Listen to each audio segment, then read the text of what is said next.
김지우 상병의 하루는 해 뜨기 전 차가운 막사 침대에서 시작되었다.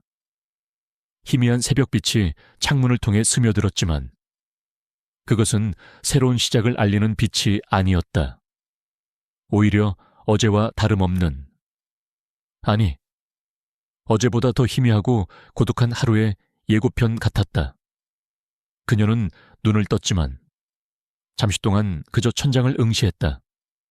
군화 소리, 낮게 깔리는 남군들의 대화 소리가 멀리서 들려왔지만 그 소리는 지우에게 닿지 않았다. 마치 그녀가 투명 인간이라도 된 듯. 이 공간 속에서 홀로 분리된 존재 같았다. 간이 사물함 속에 낡은 군복을 집어들며 지우는 가느다란 한숨을 내쉬었다. 다림질을 아무리 잘해도 구겨진 삶처럼 보였다. 그녀의 부대는 후방의 보급 부대였다. 전투와는 거리가 멀었고 존재감도 희미했다. 특히 여성 군인인 지우에게는 더욱 그랬다. 그녀는 이곳에 봉사하겠다는 이상을 품고 왔지만 현실은 낡은 창고에서 재고를 세고 서류를 정리하며 종종 남군들의 노골적인 무시와 보이지 않는 차별을 견뎌내는 일의 연속이었다. 식당으로 향하는 길은 언제나 고요했다. 남군 식당에서는 시끌벅적한 웃음소리와 식기가 부딪히는 소리가 끊이지 않았지만 여군 식당은 늘 텅 비어 있었다. 지우는 넓고 텅 빈 식당 한가운데에 있는 테이블에 앉았다. 김이 모락모락 나는 미역국과 찬식은 밥, 그리고 몇 조각의 김치가 놓인 식판을 바라보며 그녀는 젓가락을 들었다. 그러나 식욕은 없었다. 대신 멀리서 들려오는 남군들의 활기찬 소리가 그녀의 귀를 찢는 듯했다. 그들은 자신들의 이야기를 나누고 웃고 농담을 주고받았다. 마치 그들만의 견고한 성에 갇혀 바깥 세상의 지우 같은 존재는 인식조차 하지 못하는 듯했다. 지우는 고개를 들어 창밖을 바라봤다. 멀리 도시의 불빛이 아련하게 보였다. 그녀가 꿈꾸던 미래가 있었던 곳, 활기 넘치는 건축가로서의 삶, 빛나는 아이디어를 현실로 만들어내던 순간들. 그러나 지금 그녀의 눈에 비친 것은 차갑고 황량한 군부대의 풍경뿐이었다. 시계 초침 소리가 식당 안의 고요를 더욱 강조하며 그녀의 귓가에 울려 퍼졌다. 째깍, 째깍. 마치 시간이 멈춘 듯한 느낌이었다. 식은 미역국에서 올라오는 비릿한 냄새가 그녀의 코를 찔렀다. 그녀는 결국 젓가락을 내려놓았다. 목구멍으로 넘어가지 않았다. 이 고독과 소외감이 그녀의 일상이 되어버린 지 오래였다. 그날 오후, 지우는 평소처럼 낡고 먼지 쌓인 보급 창고를 점검하고 있었다. 녹슨 선반 위에는 수십 년은 되어 보이는 군용품들이 아무렇게나 쌓여 있었고 곰팡이 냄새가 코를 찔렀다. 한창 장부와 실제 재고를 맞춰보던 중 밖에서 요란한 소리가 들려왔다. 여름 장마가 시작되었는지 굵은 빗방울이 양철 지붕을 사정없이 때리고 있었다. 바람 소리도 심상치 않았다. 지우는 장부를 덮고 잠시 창밖을 내다봤다. 빗줄기는 더욱 굵어져 시야를 가렸고 바람은 나뭇가지들을 사납게 흔들었다. 순간 창고 문 틈새로 비집고 들어오는 희미한 울음소리가 그녀의 귀에 닿았다. 처음에는 바람 소리인 줄 알았지만 이내 그것이 작고 여린 생명체의 절규임을 알아챘다. 그녀는 망설임 없이 창고 문을 열었다. 문 밖에 선 작은 생명체는 누더기처럼 축축하게 젖은 강아지였다. 아마도 며칠 동안 굶었는지 뼈만 앙상하게 남은 몸으로 빗속에서 바들바들 떨고 있었다. 한쪽 다리를 절고 있는 것으로 보아 어디선가 다친 모양이었다. 지우는 잠시 망설였다. 부대 내에서는 반려동물을 키우는 것이 엄격히 금지되어 있었다. 하지만 이대로 두면 분명 죽을 것이었다. 그녀의 마음속에서 따뜻하고 인자한 무언가가 차올랐다. 그녀는 주위를 둘러보았다. 다행히 아무도 없었다. 지우는 재빨리 강아지를 안아 창고 안으로 들어왔다. 강아지는 그녀의 품에 안기자마자 따뜻한 온기에 기대어 몸을 떨었다. 지우는 작업용 천으로 강아지의 몸을 조심스럽게 닦아주고 품속에 넣어두었던 빵 한 조각을 꺼내주었다. 그것은 그녀가 아침 식사로 배정받았지만 너무나 외로워 먹지 못했던 빵이었다. 강아지는 개걸스럽게 빵을 먹어치웠고 지우는 그 모습을 물끄러미 바라보았다. 빵 조각을 다 먹은 강아지가 그녀의 손을 핥았다. 그 작은 핥음이 그녀의 메마른 마음에 따뜻한 온기를 불어넣는 듯했다. 그녀는 강아지에게 토리라는 이름을 붙여주었다. 몰래 토리를 막사방으로 데려와 숨겨 키우기로 결심했다. 작고 보잘것없는 생명체를 살리기 위한 그녀의 작은 행동이었다. 이 행동은 그녀의 내면에 잠재된 강인함과 인간적인 면모를 보여주는 것이었다. 비록 군대라는 거대한 조직 속에서 소외되고 무시당하더라도 그녀는 자신의 품위를 지키고 작은 생명에 대한 연민을 잃지 않았다. 이 순간 김지우는 단순한 군인이 아닌 따뜻한 심장을 가진 한 인간으로 독자들의 마음에 깊이 각인되었다. 밤이 깊어지자 막사안은 고요해졌다. 모두 잠든 시간, 지우는 침대맡에 앉아 작은 손전등 불빛 아래 낡은 노트를 펼쳤다. 노트 속에는 정교하고 복잡한 건축 설계도와 첨단 기계 시스템, 스케치들이 가득했다. 이것들은 그녀가 군대에 오기 전, 그리고 군대에서도 몰래 키워왔던 꿈과 열정의 흔적이었다. 대학 시절, 그녀는 누구보다 뛰어난 재능을 가진 건축학도였고, 특히 기능성과 미학을 결합한 독창적인 설계로 교수들의 찬사를 받았다. 하지만 알 수 없는 이유로 그녀는 꿈을 접고 군대에 입대해야만 했다. 그 이유에 대해서는 누구에게도 말하지 않았다. 그녀의 손가락은 무심코 왼쪽 손목에 희미한 흉터를 스쳤다. 길고 가느다란 흉터는 언뜻 보면 알아보기 힘들었지만 그녀에게는 지워지지 않는 낙인과 같았다. 이 흉터는 과거의 어떤 사건과 연결되어 있었고 그녀는 이 흉터를 항상 긴 소매나 밴드로 가리려고 노력했다. 마치 그 흉터가 그녀의 비밀을 폭로할까 두려워하는 듯 했다. 그 비밀은 단순한 상처가 아니었다. 그것은 그녀의 숨겨진 재능과 어떤 고통스러운 과거, 그리고 그녀의 삶을 송두리째 바꾼 결정적인 사건과 깊이 연관되어 있었다. 노트 페이지를 넘기다 그녀의 시선은 한 그림에 멈췄다. 그것은 하늘을 나는 거대한 기계, 현대적인 군용 헬기 설계도였다. 일반적인 군용 헬기와는 달리 이 헬기는 훨씬 더 효율적이고 조용하며 강력한 추진력을 가진 듯했다. 섬세하게 그려진 내부 구조와 혁신적인 부품들이 그녀의 비범한 재능을 여실히 보여주었다. 이 헬기는 단순한 상상이 아니라 그녀의 깊은 공학적 지식과 뛰어난 공간 지각 능력이 집약된 결과물이었다. 그림 아래에는 알 수 없는 암호 같은 숫자와 기호들이 빼곡히 적혀 있었다. 이것들은 그녀의 재능이 단순한 취미 수준이 아님을, 오히려 전문적인 연구에 가까움을 암시했다. 그녀는 잠시 눈을 감았다. 머릿속에서는 복잡한 구조물들이 유기적으로 연결되고 분리되는 모습이 생생하게 그려졌다. 마치 그녀의 뇌 자체가 최고의 설계 프로그램인 듯했다. 그녀는 이 재능을 오랫동안 억누르고 숨겨왔다.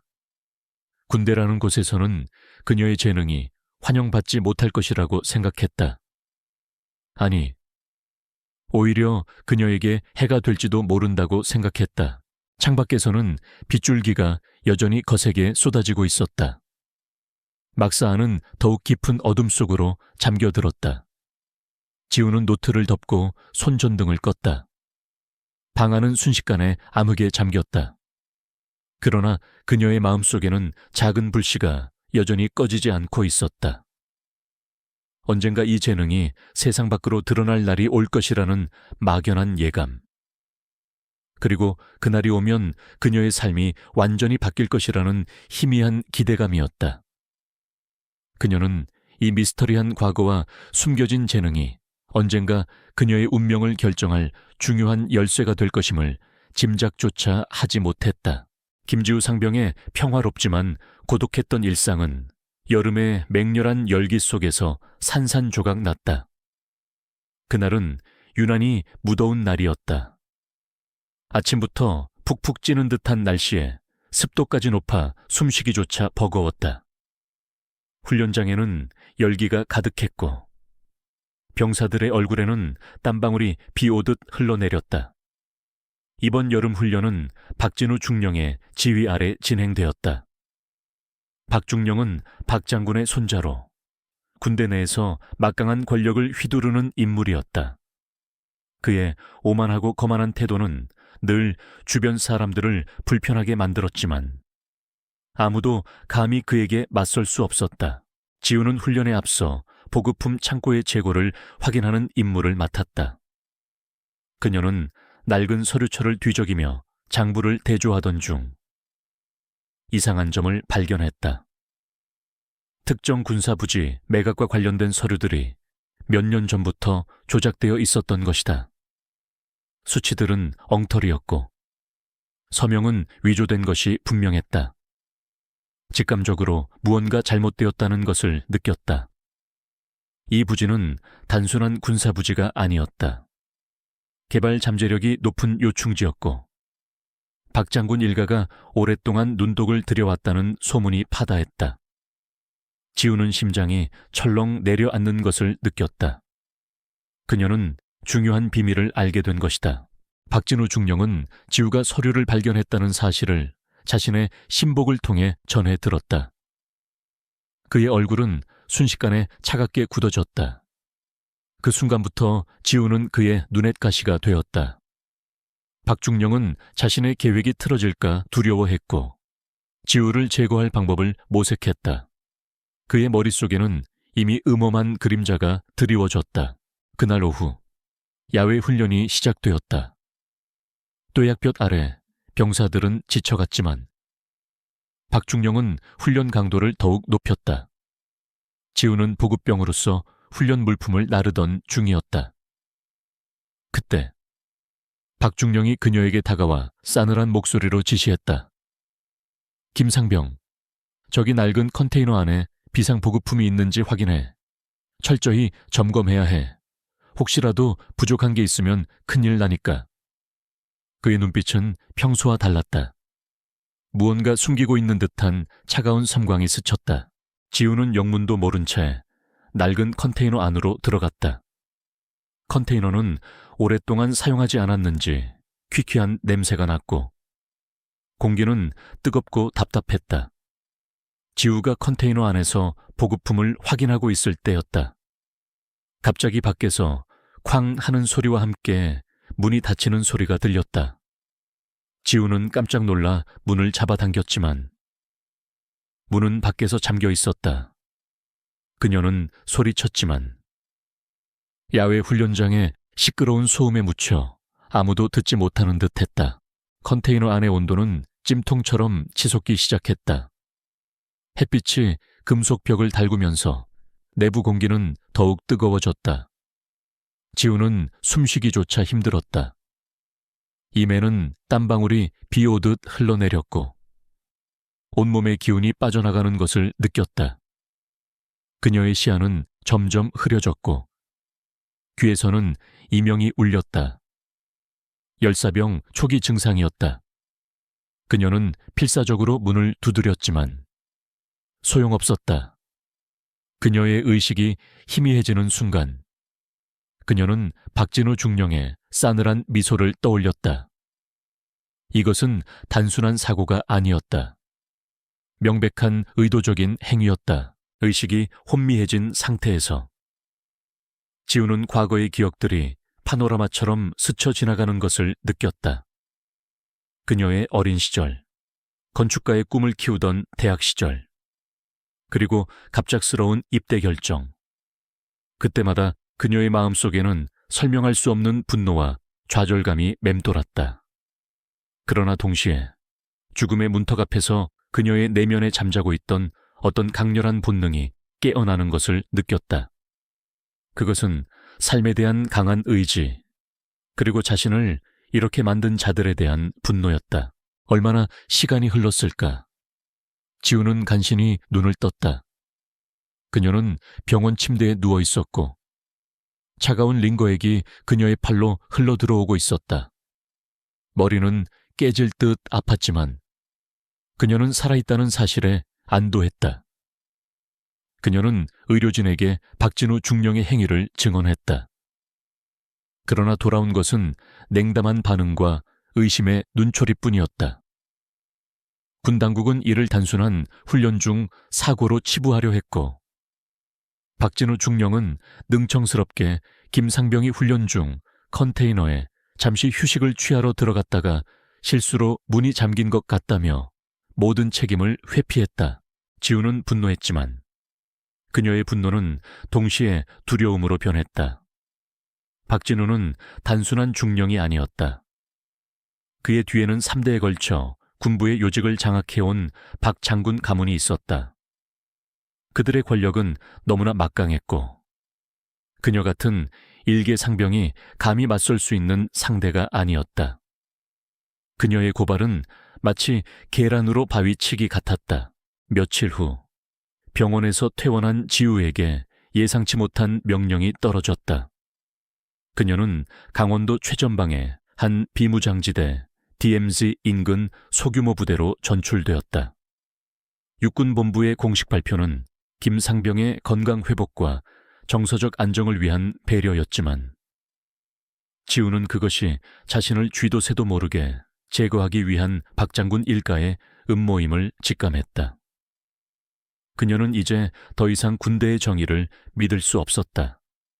그녀의 삶은 송두리째 뒤바뀌었고 그녀에게 남은 선택지는 오직 하나뿐이었다. 복수.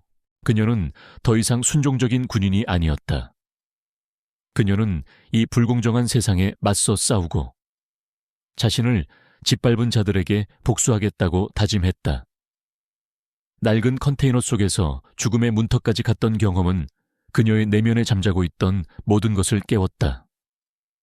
나약함은 사라지고 오직 강철 같은 의지만이 남았다. 이제 그녀는 돌아갈 수 없었다. 평범한 삶으로의 모든 문이 닫혔다. 그녀는 싸워야만 했다. 자신의 재능과 지혜, 그리고 모든 것을 걸고 이 거대한 권력에 맞서야만 했다. 피 묻은 손목에 희미한 흉터가 더욱 선명하게 느껴졌다. 그것은 더 이상 감춰야 할 비밀이 아니었다. 이제 그녀의 싸움을 시작할 시간이었다. 강원도 최전방, 인적이 드문 DMZ 인근의 소규모 부대. 김지우 상병은 이곳에서 낡고 오래된 보급 창고 관리를 담당하게 되었다. 이곳은 사실상 유배지에 가까웠다. 부대원들은 대부분 무뚝뚝했고 그녀에게는 관심조차 없었다. 하지만 역설적이게도 이 외진 곳은 그녀에게 예상치 못한 기회를 제공했다. 이곳의 낡고 허름한 시설들은 그녀의 숨겨진 재능을 발휘할 수 있는 완벽한 실험실이 되어 주었다. 매일 밤 모두가 잠든 시간, 지우는 손전등 불빛 아래 낡은 보급품 창고 안을 헤집고 다녔다. 그녀의 눈에는 고철 덩어리처럼 보이는 것들이 다른 의미로 다가왔다. 녹슨 부품들, 쓸모없어 보이는 기계 잔해들, 그리고 먼지 쌓인 전선 꾸러미들.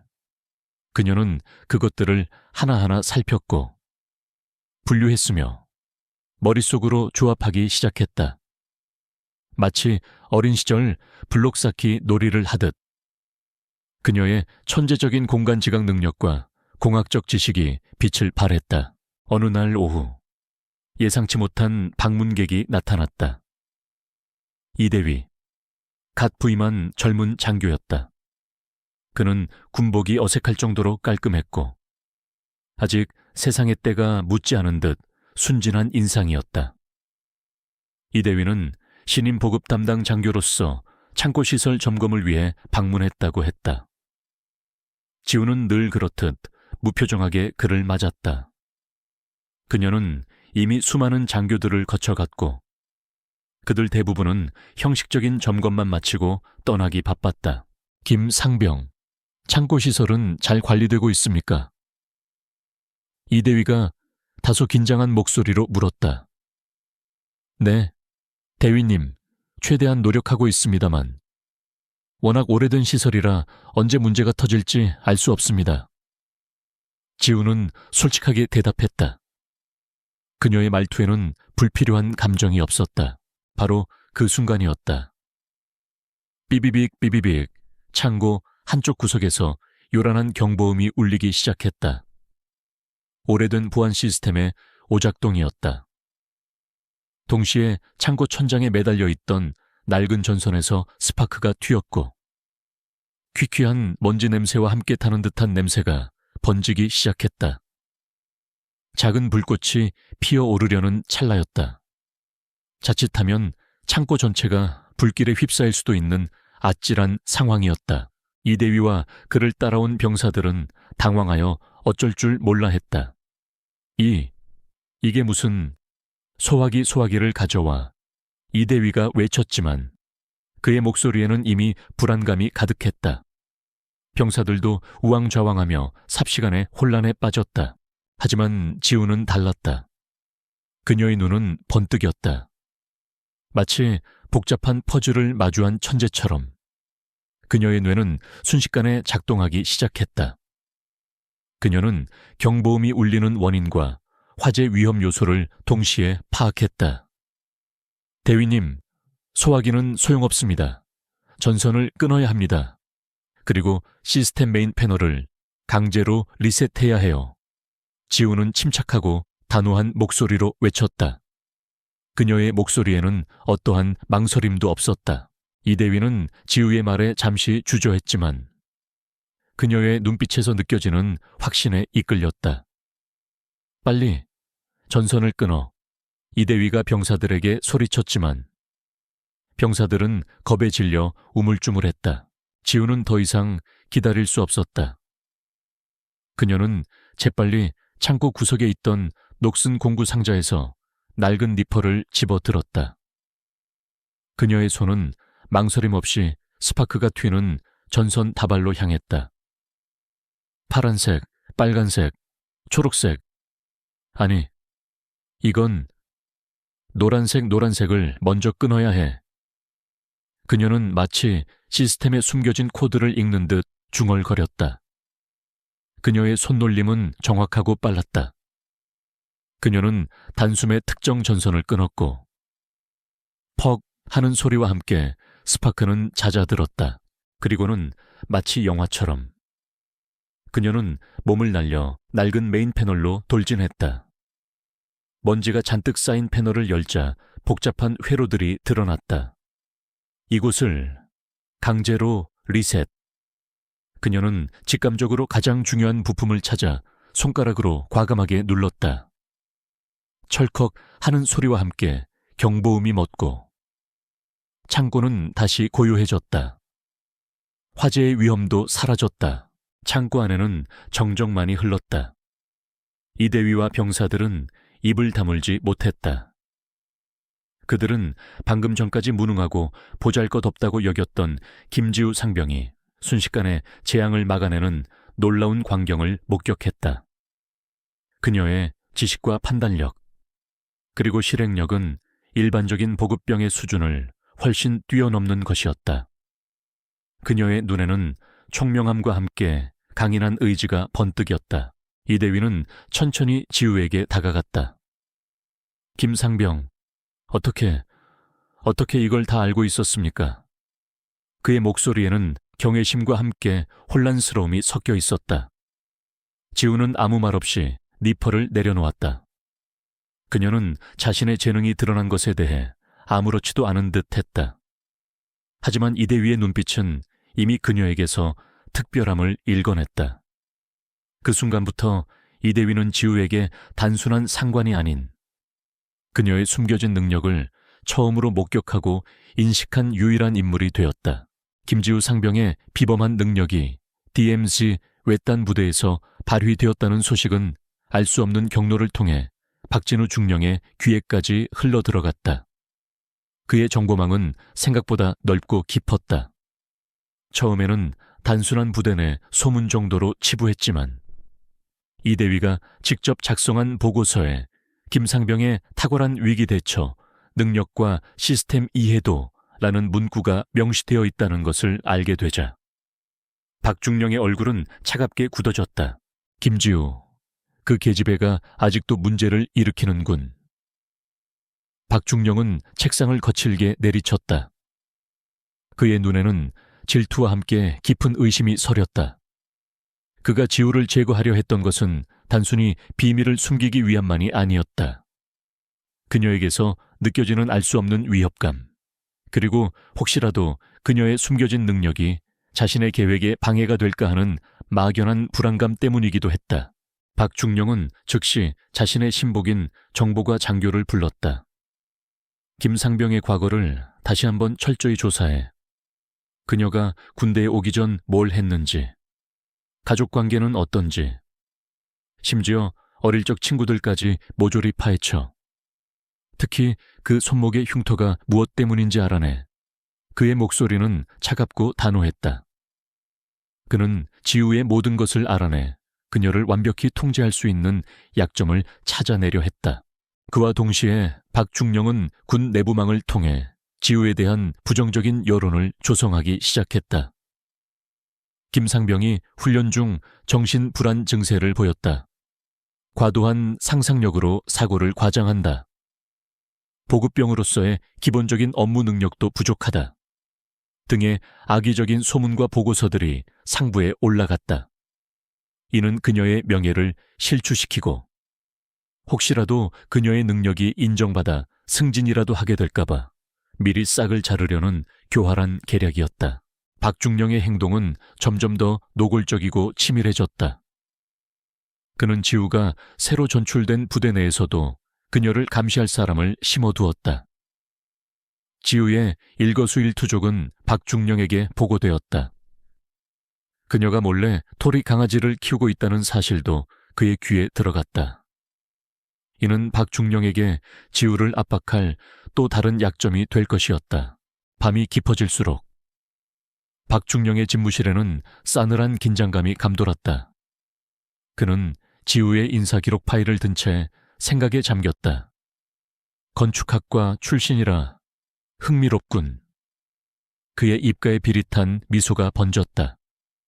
그는 지우의 재능이 자신에게 위협이 될 수도 있지만 동시에 잘만 이용하면 자신의 야망을 위한 도구가 될 수도 있다고 생각하기 시작했다. 박진우는 단순한 악인이 아니었다.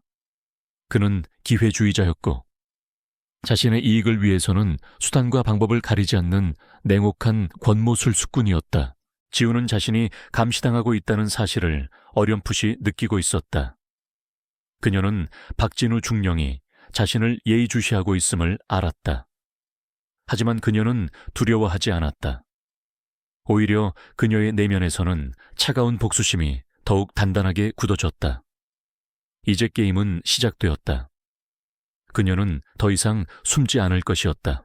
사단 전체가 숨죽인 채 지켜보는 가운데 대규모 군사훈련 결정적 작전이 시작되었다. 이번 훈련은 실전과 같은 극한 상황을 가정하여 부대원들의 능력과 장비의 성능을 시험하는 자리였다. 특히 이번 훈련의 핵심은 야전 지휘 차량의 험지 주행 능력 및 통신 시스템 유지 종목이었다. 이 종목은 강지훈 이병에게 배정되었고 그는 김태우 사단장을 태운 채 가장 험난한 코스를 통과해야 했다. 훈련장은 사단 외곽의 낡은 군사 도로였다. 수십 년간 방치되어 풀이 무성하고 자갈과 웅덩이가 가득한, 마치 전쟁의 상흔처럼 깊게 패인 길이었다. 이 길은 단순한 도로가 아니었다. 그것은 강지훈이 겪어온 삶의 굽이진 여정을 상징하는 듯 했다. 훈련 전날 밤, 지훈은 자신의 차량을 꼼꼼히 점검했다. 박대령은 그에게 알 수 없는 이유로 오래되고 성능이 불안정한 예비 차량을 배정했다. 그는 이 모든 것이 자신을 시험하고 실패하게 만들려는 박대령의 계략임을 직감했다. 그는 부품 하나하나를 손으로 만지고 엔진 소리에 귀를 기울이며 미세한 이상 징후를 감지했다. 잠시 후 이대위가 몰래 찾아왔다. 그의 얼굴에는 걱정이 역력했다. 강이병, 괜찮겠나?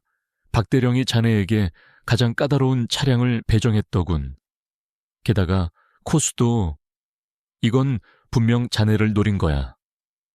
지훈은 피식 웃었다. 대위님, 걱정 마십시오. 이 차량이 아무리 낡았어도 제 손을 거치면 달라질 겁니다.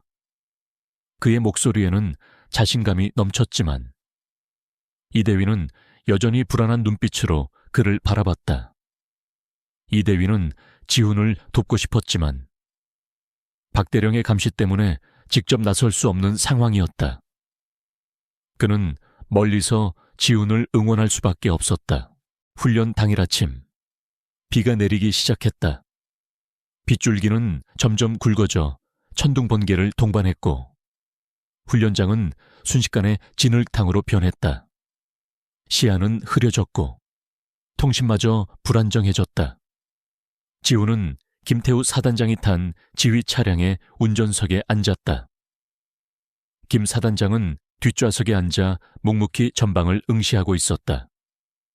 그의 얼굴에는 어떤 감정도 읽을 수 없었다. 박대령은 지휘소에서 무정이를 들고 지훈에게 끊임없이 명령을 내렸다. 강이병, 더 빨리 시간 내에 도착해야 한다. 속도를 높여라. 그의 목소리에는 짜증과 함께 비웃음이 섞여 있었다. 그는 지훈이 실패하는 모습을 보고 싶어 안달이 난 듯했다. 지훈은 빗물에 미끄러지는 바퀴를 감지하며 온몸으로 차량을 통제했다. 그의 눈은 훈련 코스 지도를 꿰뚫듯이 읽었고 그의 머릿속에서는 차량의 모든 부품들이 유기적으로 연결되어 움직이는 모습이 그려졌다. 그는 속도를 늦추지 않았다. 오히려 낡은 차량의 한계를 뛰어넘어 달렸다. 그 순간 그의 무정이에서 이대위의 다급한 목소리가 들려왔다. 강이병 전방에 낡은 교량이 있다. 매우 불안정해 보여. 조심해. 지훈은 전방을 응시했다. 폭우에 잠겨 거의 보이지 않는 낡고 녹슨 교량이 눈앞에 나타났다. 교량 위에는 노후 위험, 통행 금지라는 팻말이 희미하게 보였다. 박대령의 목소리가 다시 들려왔다. 강이병, 우회할 시간 없다. 직진해라, 명령이다. 지훈의 심장이 격렬하게 뛰었다. 교량의 상태는 너무나 불안정해 보였다. 잘못하다간 차량이 추락할 수도 있었다. 지훈은 망설였다. 그의 귓께는 병원에 누워있는 어머니의 희미한 기침 소리가 들리는 듯 했다. 어머니의 병세가 악화되었다는 소식은 그의 마음을 짓눌렀다. 그는 지금 이 순간 홀로 이 모든 것을 감당해야만 했다. 시간은 빠르게 흘렀고 교량은 점점 더 가까워졌다. 그의 손은 땀으로 축축했지만 운전대를 놓지 않았다. 그는 선택의 기로에 놓였다. 빗줄기는 폭포수처럼 쏟아져 내렸고 진흙탕으로 변한 훈련장은 아수라장이었다. 지휘 차량은 낡은 엔진 소리를 내며 험난한 길을 질주했다. 강지훈은 온몸의 신경을 곤두쓰고 운전대를 잡았다. 그의 눈은 전방의 낡은 교량을 응시했다. 교각은 금이 가 있었고 철골 구조물은 녹슬어 있었다. 언제 무너져도 이상하지 않을 모습이었다. 강이병, 왜 멈추지 않는 거야? 명령 불복종인가? 박대령의 목소리가 무정이를 찢을 듯 울렸다. 그의 목소리에는 분노와 함께 지훈의 실패를 바라는 간절함이 담겨 있었다. 하지만 지훈은 대답하지 않았다. 그의 머릿속에서는 오직 하나의 생각만이 지배했다. 여기서 멈추면 모든 게 끝난다. 어머니도, 내 꿈도. 그는 자신의 천재적인 직관과 기계에 대한 깊은 이해를 총동원했다. 그는 낡은 차량의 무게중심, 엔진의 출력, 그리고 타이어의 마찰력을 순식간에 계산했다. 사단장님, 안전벨트 단단히 매십시오. 지훈이 짧게 외쳤다. 김태우 사단장은 아무 말 없이 지훈을 응시했다. 그의 눈빛에는 묘한 긴장감이 서려 있었다. 지훈은 망설임 없이 속도를 높였다. 낡은 교량에 도달하기 직전 그는 순간적으로 브레이크를 밟아 차량의 속도를 줄였다. 그리고는 마치 공중으로 솟아오르듯 가속 페달을 밟았다. 쾅 차량이 굉음을 내며 교량 위로 솟구쳤다. 차체가 흔들리며 균형을 잃는 듯 했지만 지훈은 능숙한 핸들링으로 차량의 자세를 바로잡았다. 바퀴가 교량의 틈새를 아슬아슬하게 비켜나가며 미끄러졌지만 그는 놀라운 집중력으로 차량을 통제했다. 그 순간 구구구궁 하는 굉음과 함께 지진이라도 난 듯 교량이 무너져 내렸다. 지훈이 탄 지휘 차량은 아슬아슬하게 교량을 통과한 직후였다. 뒤에서는 거대한 흙먼지가 피어오르며 시야를 가렸다. 무정위에서는 경악에 찬 병사들의 목소리가 들려왔다. 교량 붕괴 지휘 차량. 지휘소에서는 모든 시선이 대형 스크린에 집중되어 있었다. 스크린 속 지휘 차량의 신호는 잠시 사라졌다가 이내 다시 나타났다. 차량 신호 확인, 지휘 차량 통과, 임무 완료. 관제병의 외침의 지휘소는 순식간에 정적에 휩싸였다. 박대령은 믿을 수 없다는 듯 입을 벌렸다. 그의 얼굴은 핏기 하나 없이 창백했다. 그는 지훈이 무너지는 교량을 통과하는 모습을 두 눈으로 똑똑히 보았다. 그것은 운이 아니었다. 명백히 계산된 천재적인 기량이었다. 그의 얼굴에는 분노와 함께 알 수 없는 두려움이 스쳤다. 김태우 사단장은 뒷좌석에서 고요히 앉아 있었다. 그의 눈은 지훈의 등 뒤를 응시하고 있었다. 그의 얼굴에는 놀라움과 함께 깊은 생각에 잠긴 표정이 스쳐 지나갔다. 그는 지훈의 모습에서 과거의 어느 순간을 다시 한번 떠올리는 듯했다. 이대위는 스크린을 보며 감격에 찬 탄성을 질렀다. 해냈다. 강이병이 해냈어. 그의 눈에는 뜨거운 눈물이 고였다. 지훈은 차량을 멈추고 깊은 숨을 내쉬었다. 그의 온몸은 땀으로 젖어 있었지만 그의 눈빛은 흔들림 없었다. 그는 위기 상황에서 자신의 모든 것을 쏟아부었고 결국 성공했다. 이 순간 강지훈 이병은 단순한 운전병이 아니었다. 그는 누구도 예상치 못한 상황에서 자신의 능력을 증명해낸 진정한 영웅이었다. 그의 승리는 단순한 훈련 성공을 넘어 그의 삶에 새로운 막을 여는 서막이 될 것이었다. 훈련장은 거대한 환호성으로 뒤덮였다. 방금 전까지 숨죽이며 지켜보던 수많은 장교와 병사들이 일제히 자리에서 일어났다. 그들의 눈에는 경악과 함께 뜨거운 감동이 서려 있었다. 무너진 교량 앞에서 절체절명의 위기에 처했던 강지훈 이병이 기적처럼 살아 돌아왔을 뿐만 아니라 임무를 완벽하게 완수했기 때문이었다. 그들의 시선은 이제 지훈에게로 향했고 그에게서 단순한 이병 이상의 영웅적인 모습을 발견했다. 박대령은 지휘소에서 멍하니 스크린을 바라보고 있었다. 그의 얼굴은 백지장처럼 창백했고 입술은 미세하게 떨렸다. 그는 지훈이 실패하기를 간절히 바랐지만 현실은 그의 바람을 비웃듯 잔인하게 지훈의 승리를 보여주었다. 그의 눈에는 믿을 수 없다는 듯한 표정과 함께 깊은 패배감이 서렸다. 김태우 사단장은 지휘 차량의 뒷좌석에서 천천히 몸을 일으켰다. 그의 얼굴에는 오랜만에 복잡한 감정이 스쳐 지나갔다. 놀라움, 그리고 알 수 없는 긍지. 그는 지훈의 등 뒤를 묵묵히 응시했다. 그는 지훈의 모습에서 과거의 어느 한 부분을, 어쩌면 잃어버렸던 자신의 모습을 발견하는 듯 했다. 이대위는 지휘 차량이 무사히 도착했다는 소식을 듣자마자 지휘소에서 달려나와 지훈에게 다가갔다. 그의 눈에는 눈물이 그렁그렁했다. 강이병, 정말 대단하다. 해냈어, 자네는. 정말 대단한 병사야. 이대위는 지훈의 어깨를 붙잡고 감격에 찬 목소리로 외쳤다. 그의 목소리에는 진심 어린 존경심이 가득했다. 지훈은 땀으로 축축한 손으로 운전대를 놓았다. 그의 얼굴은 여전히 침착했지만 그의 눈빛에는 험난한 고비를 넘긴 사람만이 가질 수 있는 굳건한 의지가 서려 있었다. 그는 이 모든 것이 시작에 불과하다는 것을 알고 있었다. 그의 진짜 싸움은 이제부터였다. 강지훈 이병의 영웅적인 훈련 성공은 사단 내부에 큰 반향을 일으켰다. 병사들 사이에서는 그에 대한 칭찬과 존경이 쏟아져 나왔고 강 이병은 전설이다 라는 소문이 빠르게 퍼져나갔다. 그의 이름은 이제 사단 내에서 모르는 사람이 없을 정도였다. 하지만 박대령은 지훈의 승리를 인정할 수 없었다. 그는 지훈의 성공이 자신의 권위와 명예에 대한 직접적인 도전이라고 생각했다. 박대령은 훈련 직후 지훈을 자신의 집무실로 불렀다.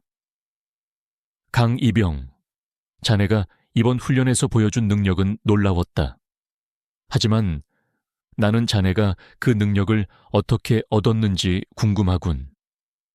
일가의 이병이 그런 기술을 가질 수 있을 리 없어. 박대령의 목소리에는 비꼬는 듯한 어조가 담겨 있었다. 그의 눈은 의심과 질투로 이글거렸다. 그는 지훈이 분명 어딘가에서 불순한 수단을 썼을 것이라고 확신했다. 지훈은 고개를 들고 박대령의 눈을 똑바로 응시했다. 대령님, 저는 그저 제가 아는 것을 했을 뿐입니다. 어릴 적부터 기계를 다루는 것을 좋아했고 독학으로 많은 것을 배웠습니다.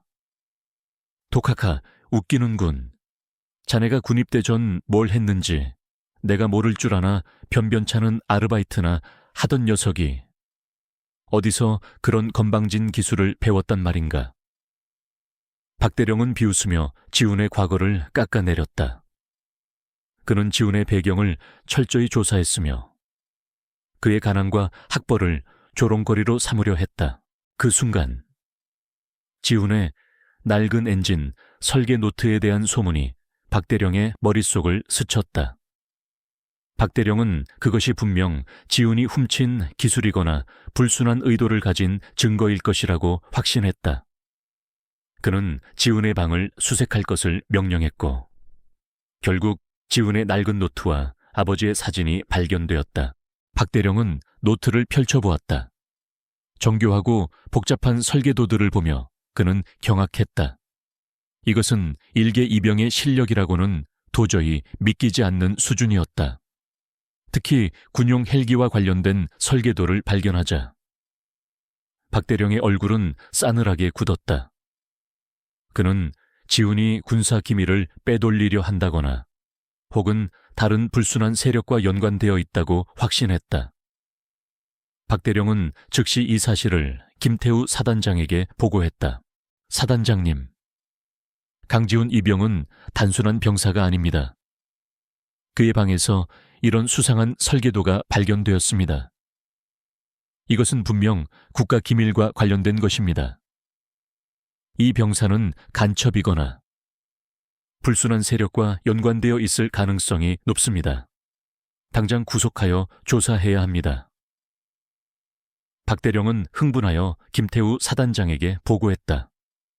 그의 목소리에는 승리감과 함께 지훈을 완전히 몰아붙이려는 악의가 가득했다. 그는 지훈이 이 함정에서 절대 벗어날 수 없을 것이라고 확신했다. 김태우 사단장은 말없이 노트를 받아들었다. 그의 시선은 노트 속 헬기 설계도를 스쳤다. 그리고 그의 눈은 노트 사이에 끼워져 있던 빛바랜 사진 한 장에 멈췄다. 사진 속 군복 입은 남자와 낡은 군용 지프차. 그것은 마치 잊고 있던 과거의 조각처럼 그의 심장을 강하게 때렸다. 그의 표정은 순간적으로 흔들렸지만 이내 냉철함을 되찾았다. 군사재판소는 갑작스럽게 소집되었다. 강지훈 이병은 군사기밀 유출 및 불순 세력 연루 의혹이라는 엄청난 혐의로 재판정에 서게 되었다. 박대령은 검사 측 증인으로 나서 지훈의 낡은 노트와 아버지 사진을 증거로 제시하며 그를 맹렬히 공격했다. 그는 지훈의 천재성을 인정하기는커녕 그것을 위험한 요소로 규정하며 그를 사회에서 완전히 매장시키려 했다. 재판정 안은 숨막히는 긴장감으로 가득 찼다. 피고 강지훈 이병은 자신의 비범한 능력을 악용하여 군사 기밀을 빼돌리고 나아가 불순 세력과 결탁하려 한 명백한 증거를 가지고 있습니다. 박대령의 목소리가 재판정 안에 울려 퍼졌다. 그는 지훈이 평소에도 기계에 대한 비정상적인 집착을 보였다고 증언했고 낡은 노트는 그 증거라고 주장했다. 지훈은 변호사 수 없이 홀로 재판정에 섰다. 그는 묵묵히 박대령의 주장을 들었다. 그의 얼굴에는 어떤 동요도 없었다. 그는 자신의 결백을 알고 있었기에 침착했다. 재판은 지훈에게 불리하게 돌아가는 듯했다. 증거는 명백해 보였고 박대령의 주장은 논리적으로 들렸다. 지훈이 기계에 대한 천재적인 재능을 가졌다는 사실은 오히려 그를 위험한 인물로 만들었다. 사단장인 김태우 장군도 침묵하고 있었기에 모두가 지훈이 유죄 판결을 받을 것이라고 예상했다. 그때 재판정 문이 열리고 이대위 중령이 들어섰다. 그의 손에는 두툼한 파일철이 들려 있었다. 그는 망설임 없이 증인석으로 향했다.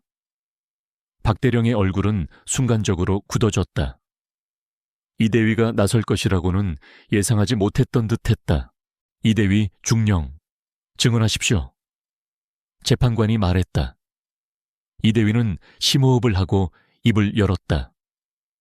저는 강지훈 이병과 가장 가까이서 함께 근무했던 사람으로서 그의 결백을 증언합니다. 강 이병은 어떤 불순한 의도도 가지고 있지 않습니다. 그는 그저 기계를 사랑하고 그것을 통해 군에 기여하고 싶어하는 순수한 열정을 가진 젊은이입니다. 박대령이 끼어들었다. 단순한 열정이라고 군사 기밀이 담긴 설계도와 수상한 사진은 어떻게 설명할 건가? 이대위는 박대령을 똑바로 응시했다. 그 설계도는 강 이병이 군에 오기 전부터 독학으로 연구했던 자신의 아이디어입니다. 그리고 그 사진은 이대위는 잠시 말을 멈췄다. 그 사진은 강 이병의 아버지 사진입니다. 강 이병은 어릴 적부터 아버지를 찾고 싶어 했습니다. 그는 그 사진 한 장만을 가지고 아버지에 대한 막연한 그리움을 키워왔습니다. 이대위는 자신이 몰래 수집했던 박대령의 비리 증거들을 제시했다. 그는 박대령이 과거 지훈을 시기하여 의도적으로 불리한 인물을 배정하고 그를 음해하기 위해 거짓 소문을 퍼뜨렸다는 증거들을 낱낱이 공개했다. 박대령이 지훈의 노트를 발견하자마자 그를 간첩으로 몰아붙이려 했던 과정까지도 상세하게 폭로했다. 그의 증언은 박대령의 악의적인 의도를 명백히 드러냈다. 재판정은 충격에 휩싸였다. 박대령의 얼굴은 분노와 함께 수치심으로 일그러졌다. 그는 자신의 모든 죄가 만천해 드러나는 것을 보며 고개를 숙였다. 이제 그는 더 이상 지훈을 공격할 수 없었다. 그의 명예는 땅에 떨어졌고 그의 권위는 산산조각났다. 그때 김태우 사단장이 자리에서 일어났다. 그는 말없이 지훈의 낡은 노트를 들고 재판관 앞으로 걸어갔다. 그의 손에는 지훈의 노트 사이에 끼워져 있던 사진 한 장이 들려 있었다. 그는 사진을 재판관에게 건넸다. 이 사진은 제 사진입니다. 김태우 사단장의 목소리가 재판정 안에 울려 퍼졌다. 모든 시선이 그에게로 향했다. 재판정 안에는 숨막히는 정적이 흘렀다. 그 누구도 예상하지 못한 반전이었다. 김태우 사단장의 한마디는 재판정 전체를 얼어붙게 만들었다. 이 사진은 제 사진입니다. 그의 목소리는 나지막했지만 그 안에 담긴 무게감은 거대한 바위처럼 모든 이의 심장을 짓눌렀다. 재판관은 사단장이 건넨 사진을 받아들고 경악을 금치 못했다. 사진 속 젊은 장교의 모습은 분명 김태우 사단장 자신이었다. 그리고 그 사진은 강지훈의 낡은 노트 사이에서 발견된 바로 그 사진이었다. 박대령의 얼굴은 핏기 없이 창백해졌다. 그의 눈은 공포와 경악으로 흔들렸다. 그가 간첩이라고 몰아쓰려 했던 이병이 사실은 사단장의 숨겨진 아들이라는 충격적인 진실이 만천에 드러나는 순간이었다. 재판정에 모인 모든 이들은 경악과 혼란 속에 술렁였다. 이대위는 숨을 들이켰다. 그는 뭔가 심상치 않은 일이 벌어지고 있음을 직감했다. 김태우 사단장은 강지훈을 똑바로 응시했다. 그의 눈빛에는 수십 년간 억눌러왔던 그리움과 후회, 그리고 미안함이 뒤섞여 있었다. 그는 과거의 아픔을 회상하듯 천천히 입을 열었다. 나는 김지훈의 어머님, 김지연 씨를 오래전 전쟁의 혼란 속에서 만났습니다. 우리는 서로 사랑했지만 당시의 상황과 제 신분 때문에 함께할 수 없었습니다. 저는 그녀를 떠나야 했고 그녀에게 임신 사실을 알지 못한 채 떠나왔습니다. 이 사진은 우리가 헤어지기 직전 그녀가 제게 몰래 찍어준 유일한 기념 사진이었습니다. 그의 고백은 재판정 안에 깊은 정적을 불러왔다. 그 누구도 사단장이 이런 개인적인 이야기를, 그것도 가장 중요한 순간에 털어놓으리라고는 예상치 못했다. 김태우 사단장은 계속해서 말을 이었다. 저는 그녀가 저의 아이를 낳았다는 사실을 오늘 이 순간까지 알지 못했습니다. 이 아이, 강지훈은 제 아들입니다. 그의 목소리는 떨렸지만 그 안에 담긴 진심은 모두의 마음을 울렸다. 강지훈은 충격에 휩싸였다. 그가 그토록 찾아 헤매던 아버지, 그의 삶의 가장 큰 미스터리가 이렇게 갑작스럽게, 그리고 드라마틱하게 풀릴 줄은 꿈에도 생각지 못했다. 그의 눈에는 뜨거운 눈물이 솟아올랐다. 그는 묵묵히 자신을 바라보는 김태우 사단장에게서 이제는 더 이상 낯선 타인이 아닌 피를 나눈 아버지의 모습을 보았다. 재판관은 김태우 사단장의 증언과 그가 제시한 증거, 그리고 이대위가 제출한 박대령의 비리 증거들을 종합하여 최종 판결을 내렸다. 박대령은 직권남용, 부하 괴롭힘, 허위 사실 유포 및 음해 혐의로 유죄 판결을 받고 모든 직위에서 해제되었으며 군사재판에 회부되었다. 그의 명예는 한순간에 땅에 떨어졌고 그는 사회적으로 매장되었다. 그가 그토록 시기하고 짓밟으려 했던 강지훈의 승리는 그에게 가장 쓰디쓴 패배가 되었다. 재판이 끝난 후 강지훈은 김태우 사단장의 집무실로 불려갔다. 그곳에서 그는 자신의 어머니와 재회했다. 병세가 호전되어 퇴원한 어머니는 김태우 사단장과 마주보고 앉아 있었다. 수십 년 만에 재회였다. 처음에는 어색하고 서먹했지만 이내 그들의 눈빛 속에서 깊은 그리움과 회한이 오갔다. 김태우 사단장은 어머니에게 진심으로 사과했고 어머니는 눈물을 흘리며 그의 사과를 받아들였다. 지훈아, 이분이 네 아버지시다. 어머니가 힘겹게 지훈에게 김태우 사단장을 가리키며 말했다. 지훈은 멍하니 서 있었다. 그의 아버지, 그의 평생의 숙권이 드디어 이루어진 순간이었다. 그는 천천히 김태우 사단장에게 다가갔다. 김태우 사단장은 자리에서 일어나 지훈을 품에 안았다. 아들아, 미안하다. 이렇게 늦게. 널 찾게 될 줄은 몰랐구나. 그의 목소리는 울먹였다. 지훈은 아버지의 품에서 뜨거운 눈물을 쏟아냈다. 그가 그토록 갈망했던 아버지의 온기를 마침내 느낄 수 있었다. 김태우 사단장은 어머니의 병원비를 전액 부담했으며 최고의 의료진을 수소문하여 어머니가 완벽하게 회복할 수 있도록 도왔다. 그는 더 이상 냉철하고 강인한 사단장이 아니었다. 그는 아들을 찾은 기쁨과 어머니에 대한 미안함으로 가득 찬 한 남자에 불과했다. 며칠 후 김태우 사단장은 지훈에게 새로운 제안을 했다. 지훈아, 너의 재능은 군의 미래에 반드시 필요하다. 단순한 운전병으로 머물러 있지 말고 사단기술연구팀에 합류해라. 네가 원하는 대로 기계를 연구하고 개발할 수 있도록 모든 지원을 아끼지 않겠다. 이것은 지훈에게 꿈같은 기회였다. 물질적인 보상을 넘어 그의 타고난 재능을 마음껏 펼칠 수 있는 진정한 의미의 기회였다. 지훈은 아버지의 손을 잡았다. 아버지, 감사합니다.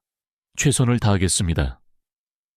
그의 목소리에는 새로운 시작에 대한 열정과 함께 아버지와의 관계 회복에 대한 깊은 만족감이 담겨 있었다. 늦은 밤, 김태우 사단장은 자신의 집무실에서 지훈이 과거에 그렸던 낡은 엔진 설계도를 다시 꺼내 들었다. 그의 얼굴에는 깊은 생각에 잠긴 표정이 역력했다.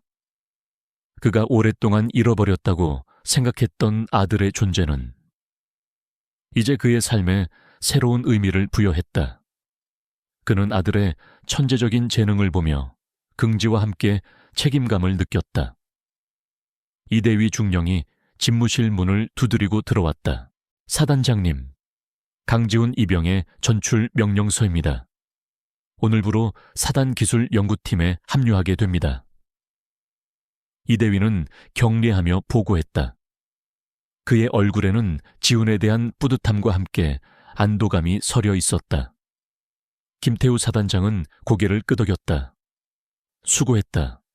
이 중령, 자네 덕분에 지훈이의 재능을 발견할 수 있었다. 그리고 자네의 용기 있는 증언이 아니었다면 우리는 진실을 알지 못했을 것이다. 고맙다. 이대위는 겸손하게 말했다. 천만에요. 사단장님, 저는 그저 옳은 일을 했을 뿐입니다. 그들은 잠시 창밖의 어둠을 응시했다. 밤하늘에는 별들이 빛나고 있었다. 그 별빛은 마치 그들의 새로운 시작을 축복하는 듯 했다. 강지훈은 비로소 자신의 존재 이유와 목적을 찾았다. 그는 더 이상 길 잃은 어린 양이 아니었다. 그는 사랑하는 가족과 자신의 재능, 그리고 미래를 향해 나아갈 수 있는 길을 찾았다. 그의 마음속에는 오랜 갈증이 해소되는 듯한 평화가 찾아왔다. 그날로부터 5년이 흘렀다. 강지훈은 이제 강 박사가 되어 국방과학연구소의 최연소 수석연구원으로 이름을 떨치고 있었다. 그의 이름 앞에는 늘 혁신과 미래라는 수식어가 따라붙었다. 그는 단순한 기계공을 넘어 군사기술의 지평을 넓히는 선구자로 인정받았다. 그의 연구실은 언제나 새로운 아이디어와 열정으로 가득했고 그는 그곳에서 자신의 모든 재능을 마음껏 펼쳤다. 어머니 김지연 여사는 김태우 장군과 함께 행복한 노년을 보내고 있었다. 병세는 완전히 회복되었고 그녀의 얼굴에는 오랜만에 평화로운 미소가 가득했다. 김태우 장군은 저녁 후 지훈과 함께 어머니를 모시고 살며 잃어버렸던 가족의 시간을 보상받는 듯했다. 그들은 아침마다 함께 산책하고 저녁에는 따뜻한 식탁에 둘러앉아 소소한 이야기들을 나누었다. 과거의 모든 아픔과 오해는 따뜻한 가족의 사랑으로 치유되었다. 강 박사는 자신이 개발한 무인 수송 차량 평화의 날개 시제품 앞에서 김태우 장군과 이대위 중령, 이제는 대령으로 진급했다과 마주하고 서 있었다. 평화의 날개는 그의 오랜 꿈의 결실이었다. 이 차량은 군수물자를 효율적으로 수송할 뿐만 아니라 재난 상황에서는 구호 물자를 운반하고 의료 지원까지 가능한 다목적 차량이었다. 그것은 전쟁을 위한 도구가 아니라 평화를 위한 기술이었다. 아들아, 정말 자랑스럽구나. 김태우 장군이 감격스러운 목소리로 지훈의 어깨를 두드렸다. 그의 눈에는 아들에 대한 무한한 사랑과 긍지가 서려 있었다. 이대위 대령 역시 밝은 미소를 지었다. 강 박사님 덕분에 우리 군의 미래가 밝습니다. 당신의 능력을 처음 알아봤을 때부터 이럴 줄 알았습니다. 그의 목소리에는 변함없는 신뢰와 존경이 담겨 있었다. 지훈은 환하게 웃었다. 두 분의 믿음과 도움이 없었다면 불가능했을 겁니다. 특히 아버지, 그리고 대령님, 저를 믿어주셔서 감사합니다. 강 박사는 자신의 성공을 개인적인 영광으로만 여기지 않았다.